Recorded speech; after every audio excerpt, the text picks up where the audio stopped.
Welcome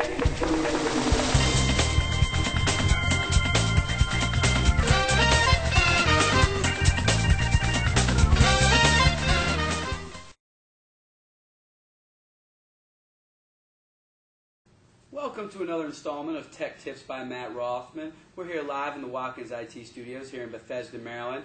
My guest today is John Mahoney, one of the managers here at Watkins IT in our infrastructure group. John, I wanted to ask you, I've heard this term a lot. What exactly is business continuity?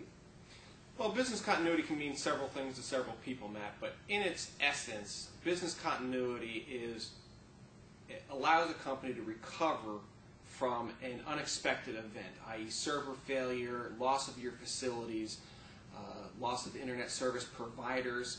It allows you to bring your facilities either back up online in a separate facility or in an alternate site, and allows you to maintain your business presence. So it's a form of disaster recovery.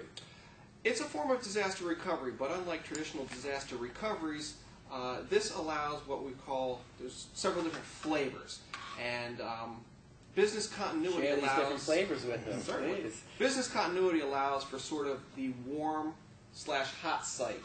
Okay. Traditional disaster recovery is considered a cold site disaster recovery, which means you have to go out and procure new hardware, etc. Where with business continuity allows us to take snapshots of your environment and send them someplace else. So should there be a failure, it allows you to recover much more quickly without having the burden of going to buy additional hardware and stand all that up and then reinstall your applications. Okay, why don't we talk to the audience here as far as what are the differences, cold site, hot site, warm site? Cold site is just that. It is someplace not physically within your environment that you would have to go and rebuild should you lose your facility, i.e. fire, water damage, etc. Warm site allows you to be online in a more rapid fashion, so say 4 to 6 hours, where hot site it would almost be instantaneous. So you lose site A, site B is online almost immediately. And there are different those solutions have an economic impact as well, and the quicker the recovery, the more. Doesn't everything have an economic impact? Absolutely. So if you're an organization where you can't afford to be down for any point in time there, then business continuity has to be part of your IT plans. Absolutely. Okay, so if you're an organization, if your email goes down, it's a disaster, you need to put in some business continuity planning to make sure that that sort of thing doesn't happen. Well, it's to mitigate those risks. To make sure something doesn't happen is a pretty bold undertaking. But to say, okay, we're going to mitigate this risk.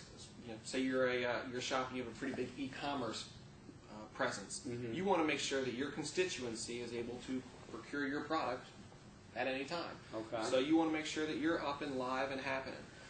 To do that, business continuity, your site A goes down, warm site, hot site, you're up in a matter of 2 to 3 to 4 hours. You're back in business, your web presence, there's very little disturbance, where in a traditional disaster recovery scenario, it could be up to a week. Gotcha. So a true business continuity plan is really a short-term, get everything back up and running without skipping a beat. Without skipping a beat, and that allows you to then either recover or rebuild your primary facility at your own pace. You're not doing the Chinese fire drill approach and trying to run around and get everything procured and restood back up in a very short period of time. Okay. Is more organizations going towards a true business continuity versus a disaster recovery, or is this really a new pattern out there in the IT world? New pattern in the IT world is more of the business continuity type of endeavor. Disaster recovery has been around as long as businesses have been in place, and more sites and more companies are looking in the warm to hot site because of the almost real-time need for information.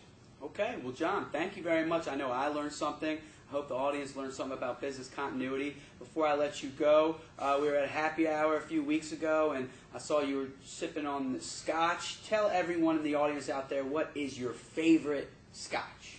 Right now, I have to say, Matt, it's the 18-year-old Macallan Single Malt. Very tasty very tasty brand. There you go. You heard it straight from the Scotch master, John Mahoney. Well, John, thank you very much for educating us on business continuity. If you out there are interested in being a guest on this program, please contact me. If you have any ideas of technologies, please feel free to make suggestions. Once again, this is Tech Tips with Matt Rothman.